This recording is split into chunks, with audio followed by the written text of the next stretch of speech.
Hello, alive one. I am Candleate. I am gonna help you eat your snacks, not literally. Before we start, leave a comment to let me know which part of the living land you are listening from and what snacks are you eating now.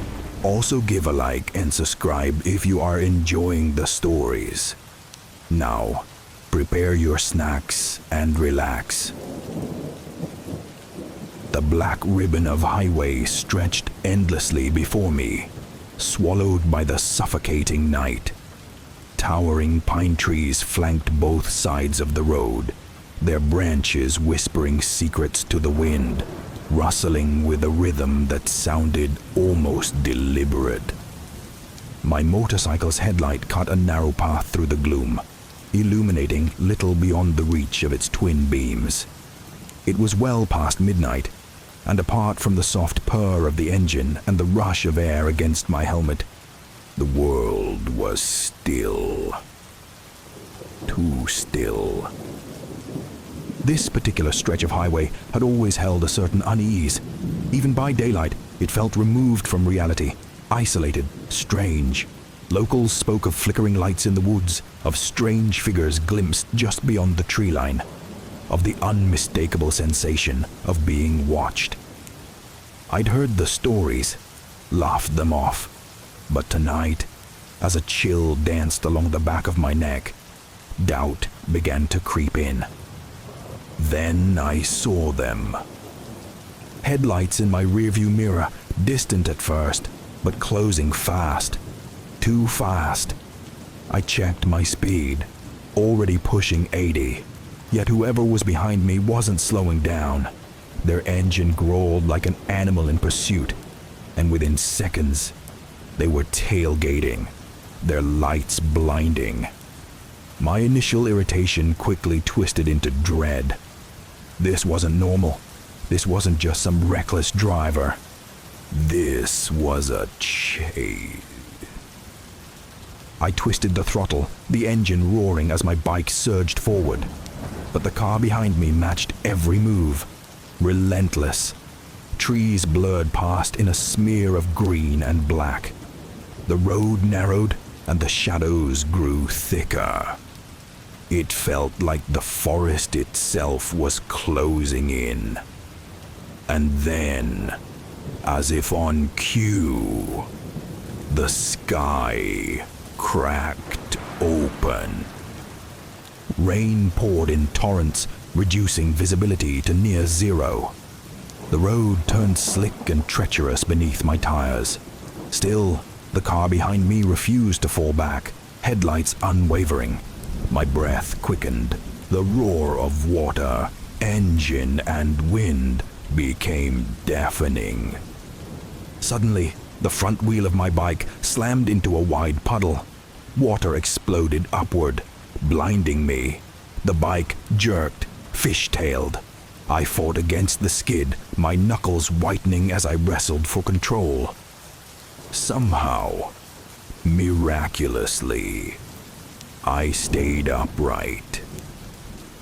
When I glanced behind again, the car was gone.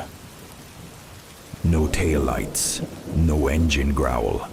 Just empty, rain-slicked road vanishing into darkness. Shaken, I eased to the shoulder, letting the engine die. The sudden silence was jarring. I pulled off my helmet, letting the cool rain sting my face. My breath came in sharp, shallow bursts. Who had been chasing me? And why had they disappeared without a trace? The forest loomed around me, soaked and silent. A fog was rolling in now, thick and low, curling between the trees and spilling onto the asphalt. The feeling of being watched had returned, stronger this time. I told myself it was just nerves, adrenaline. But my gut screamed otherwise. Then I saw it. Movement at the edge of the headlight beam. I snapped my head around, heart leaping to my throat. There, standing motionless just beyond the reach of the light, was a figure. Tall, thin, still as stone. A hitchhiker. One arm raised, thumb extended. But something was wrong. It wasn't just the stillness or the way it had appeared from nowhere. It was the way it stood, unnaturally straight, head tilted ever so slightly, as if listening for something beneath the rain. Didn't move. Didn't sway with the wind. Just watched. A cold wave of fear swept through me. Every primal instinct screamed to run, to flee, to escape this thing wearing a human shape. And yet, I hesitated. Beneath the fear, a flicker of sympathy stirred. Whoever this was, they were alone, soaked, stranded in the middle of nowhere. I hovered my hand over the ignition, torn between terror and pity. Then, distant in the fog, another pair of headlights approached. Relief washed over me. Someone else was coming. They could help. Maybe this night could end without further incident.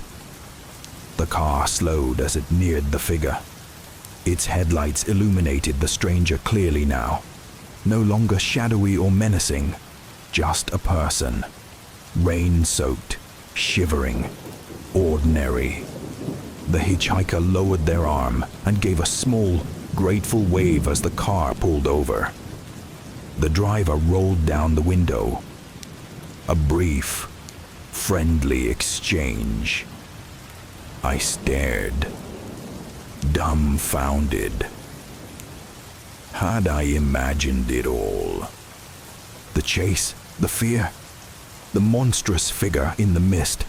Had it all been some cruel trick of the dark, of exhaustion and adrenaline? I let out a breath I didn't realize I was holding. A smile crept to my lips. The tension in my shoulders eased. Maybe the night wasn't cursed after all. Maybe I'd let stories and shadows get the better of me. I slipped my helmet back on, fired up the engine, and rolled back onto the road, letting the soft hum of the bike soothe my nerves. The storm had passed. The forest no longer seemed so sinister. The night air, though cold, felt clean and calm. But just before the trees swallowed the curve, I glanced one last time in my mirror. The car that had stopped was still there. Only now the headlights were off, and no one stood beside it. No one at all.